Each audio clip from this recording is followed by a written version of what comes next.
नमस्कार, वंदे मातरम। दोस्तों, स्वागत है आप सबका सैनिक पाठशाला में। जैसे बगल में आप चार्ट देख पा रहे हैं दोस्तों, आज के वीडियो के ये 3 महत्वपूर्ण जानकारियां हैं दोस्तों। तो चलिए आगे बढ़ते हैं, तीनों जानकारियां प्राप्त करते हैं।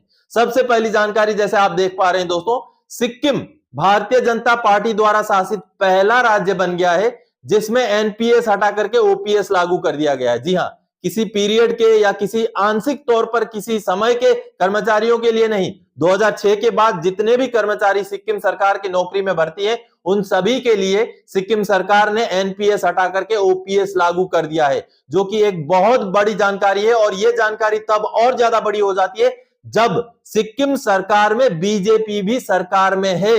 जी हां, सिक्किम में जो स्थानीय पार्टी है उनकी सरकार है, साथ ही साथ बीजेपी भी उस सरकार में हिस्सा है। तो ऐसे में यह बहुत बड़ी जानकारी है। तो क्या यह शुरुआत है? क्या यह शुरुआत है कि एनपीएस को हटा करके ओपीएस लागू किया जाएगा? लगातार कई सारे कर्मचारी संस्थाएं इस बात को लेकर के धरना प्रदर्शन कर रहे हैं। रेलवे की तरफ से लगातार प्रेशर बनाया जा रहा है, लेकिन केंद्र सरकार की तरफ से अभी तक ऐसे कोई भी संकेत नहीं मिले हैं। लेकिन सिक्किम सरकार ने, जहां पर एनडीए की सरकार है, इसको अब लागू कर दिया है। तो कहीं ना कहीं ये एक बहुत बड़ा बदलाव है और आने वाले दिनों में यह मुद्दा एक बड़ा मुद्दा बनेगा, क्योंकि बीजेपी शासित राज्य सिक्किम होने की वजह से सिक्किम में ओपीएस का लागू होना बहुत बड़ी बात है।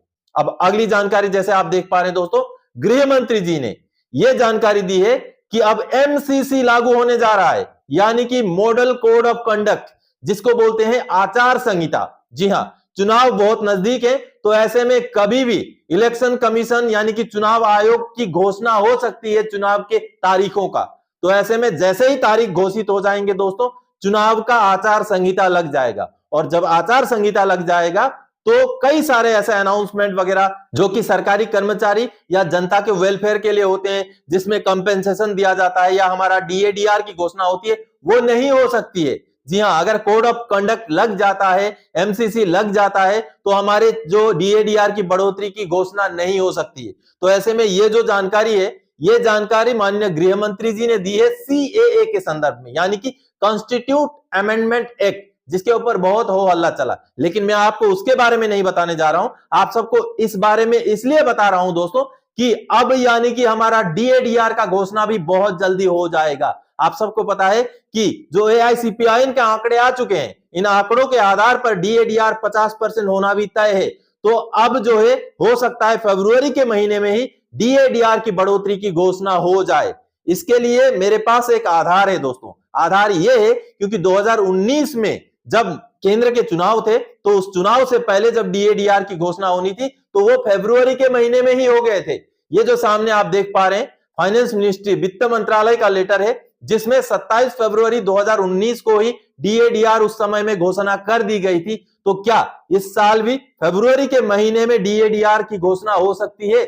बिल्कुल हो सकती है, क्योंकि चुनाव सामने है। और एमसीसी, जैसे गृह मंत्री जी ने भी यह जानकारी दी है कि बहुत जल्दी एमसीसी लगने वाला है, और एमसीसी यानी कि मॉडल कोड ऑफ कंडक्ट लगने से पहले पहले हमारे डीएडीआर की घोषणा हो जाएगी। एक बार घोषणा हो जाए तो पेमेंट होने में, हमारा डीएडीआर का भुगतान होने में कोई दिक्कत नहीं है, लेकिन घोषणा होना जरूरी है एमसीसी से पहले, यानी कि मॉडल कोड ऑफ कंडक्ट लगने से पहले। तो ये संकेत मिल रहे हैं दोस्तों कि एमसीसी लगने से पहले पहले डीएडीआर की घोषणा हो जाएगी। और यह घोषणा दोस्तों फरवरी के अंतिम तक, या तो फिर अगर मॉडल कोड ऑफ कंडक्ट थोड़ा देरी से लगते हैं तो मार्च के पहले हफ्ते के अंदर अंदर इस बार हमारा डीएडीआर की बढ़ोतरी की घोषणा हो जाएगी। लेकिन जल्दी घोषणा होने से एक छोटा सा नुकसान होगा, वो होगा आपको डीआर जो है, एरियर जो है, डीआर का एरियर वो 2 ही महीने का मिलेगा, क्योंकि जनवरी और फरवरी का मिलेगा। अगर मार्च के महीने में भुगतान हो गया तो मार्च का महीने का जो डीआर है, मार्च का पेमेंट या पेंशन के साथ ही जुड़ जाएगा दोस्तों।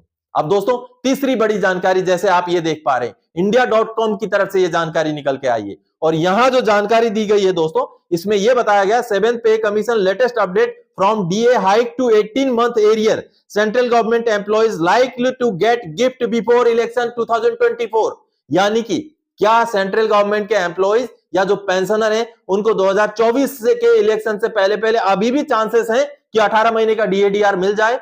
लेकिन ये जो खबर है दोस्तों, यहां लिखा क्या हुआ है, सबसे पहले उसको समझना पड़ेगा आपको। उसमें लिखा हुआ है, due to the outbreak of the covid pandemic, the Modi government had earlier halted the payment of DA and DR of 18 months from January 2020 to June 2021। उसके बाद जो अगला लाइन है जो महत्वपूर्ण है, उसमें लिखा हुआ है the DA hike is expected just before the Lok Sabha elections. यानी कि यहां 18 महीने के डीएडीआर के बारे में कुछ नहीं बताया गया है। यहां पर यह बताया गया है कि डीए जो हाइक है, डीए की जो बढ़ोतरी है, इससे पहले जो मैंने आपको जानकारी दी, लोकसभा इलेक्शन से पहले पहले हो जाएंगे। लोकसभा इलेक्शन तो बहुत दूर है, लेकिन मॉडल कोड ऑफ कंडक्ट से पहले ही हो जाएंगे। और 18 महीने का जो हमारा डीएडीआर का एरियर है, इसकी अभी आशा धूमिल होती दिख रही है।